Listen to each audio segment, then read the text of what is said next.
আচ্ছা, আমরা আমাদের Shopify ড্যাশবোর্ডে চলে যাই। Shopify ফ্রন্ট এন্ডে চলে যাই। যাওয়ার পর দেখেন এখন এখানে আমাদের প্রাইভেসি পলিসি পেজ আছে একটা, বাট আমরা লোড এমএফসন দিয়ে দিয়েছি, রিফান্ড পলিসি আছে, টার্মস অফ সার্ভিসেস আছে। এই জিনিসগুলো কিন্তু আসলে এরকম করে না দিয়ে আমরা একটা কাজ করতে পারি। আমাদের পেজে যাই, বা এখান থেকে একটা কাজ করি, সেটিং থেকে আমরা এখানে চলে গেলাম, সেটিংয়ে চলে গেলাম আর কি।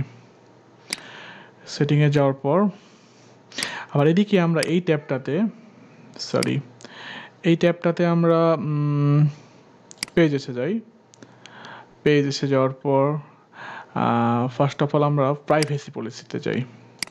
আচ্ছা, আমরা পেজগুলো তৈরি করেছিলাম না, এগুলো দিয়েছিলাম আমরা, এগুলো আসলে এভাবে দিব না। কীভাবে দেবো? এটা হচ্ছে শপিফাইয়ের নিজস্বভাবে জেনারেট করা যায় শপিফাই থেকে, তো আমরা সেইভাবে জেনারেট করব। সেটার জন্য আমরা সেটিংয়ে আসলাম। সেটিংয়ে আসার পর এখান থেকে দেখেন অনেকগুলো অপশন আছে, তার মধ্যে থেকে সবার নিচে ডান দিকে লিগাল নামের একটা অপশন আছে, আমরা এখানে চলে যাব। লিগালে যাওয়ার পর দেখেন এখানে লেখা আছে রিফান্ড পলিসি।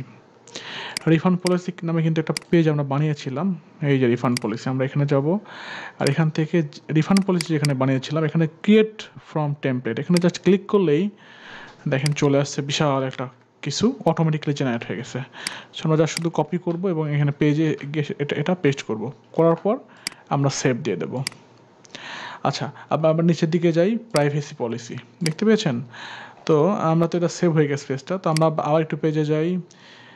যাওয়ার পর কি দেখলাম এখানে প্রাইভেসি পলিসি। সো আমাদের প্রাইভেসি পলিসি নামে একটা পেজ থাকার কথা, এই যে প্রাইভেসি পলিসি, আমরা লোডিং অপশন দিয়েছিলাম। তো এটা না দিয়ে আমরা যা শুধু এখানে ক্রিয়েট করে দেবো, ক্রিয়েট টেমপ্লেটে ক্লিক করবো, বিশাল একটা লিস্ট চলে আসবে, অটো জেনারেট হয়ে গেছে। তো আমরা জাস্ট এখানে গিয়ে কন্ট্রোল এ দিয়ে কন্ট্রোল ভি দিয়ে পেস্ট করে দেবো, হয়ে যাবে। দেখেন সেভ দিলাম, চলে আসছে, এটা সুন্দর মতো চলে আসছে।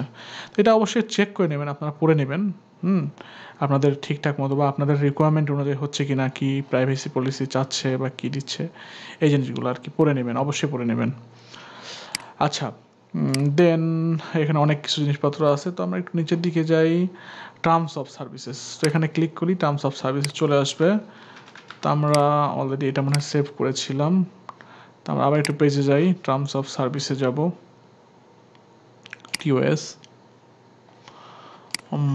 এখানে আমরা টিওএস দিয়ে দিলাম, সেভ দিলাম এটা। আবার এখানে কি আছে, শিপিং পলিসি। আচ্ছা, শিপিং পলিসি নামে আমাদের পেজ বানাইনি, তো আমরা ইচ্ছেগুলো বানাতে পারি একটা পেজ। আমরা ধরেন এখান থেকে অ্যাড নিউ দিলাম, নাম দিলাম শিপিং পলিসি।